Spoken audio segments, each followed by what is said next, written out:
Paling penting bagi masa kejayaan golongan karya yaitu di tahun 1971, 1987 dan juga 1997 raihan suara atau perolehan suara dari golongan karya pada saat itu selalu lebih dari 50%. Bahkan di tahun 1997 ada angka 74,51%. Namun sayangnya di pemilu 1997 ini kemudian di tahun 1998 titik nadir dari perjalanan Partai Golkar di masa reformasi kemudian bisa kita lihat berada dalam masa kemerosotan. Kita lihat di slide berikutnya.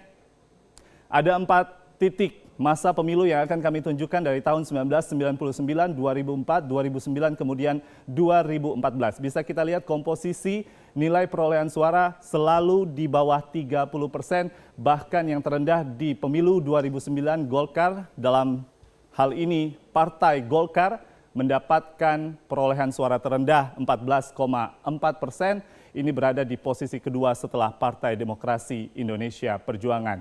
Dan kemudian kita lihat dalam dualisme kepengurusan Partai Golkar yang saat ini terjadi sejak tahun 2014 lalu sepanjang 2015 masih terus menjadi kontroversi dalam percaturan politik di Indonesia. Ada beberapa tantangan yang akan dihadapi Partai Golkar sepanjang tahun 2016 ini apabila dualisme kepengurusan tidak kunjung usai dicarikan solusinya, yaitu soliditas partai. Lalu skandal hukum yang juga mendera beberapa politisi dari Partai Golkar yang terlibat dugaan pelanggaran etik dan saat ini ada yang tengah ditelisik atau diselidiki oleh Kejaksaan Agung. Lalu kemudian konflik internal ini lebih kita lihat bagaimana antar politisi dalam fraksi Partai Golkar di DPR RI. Lalu kemudian pelemahan koalisi Merah Putih karena kita lihat terbelahnya komposisi dukungan pada pemerintah baik antar partai yang mendukung koalisi Merah Putih maupun di internal Partai Golkar. Dan kekalahan Pilkada 2015 yang paling mencolok diprediksi masih akan terus berlanjut hingga Pilkada serentak yang masih akan berlangsung 2017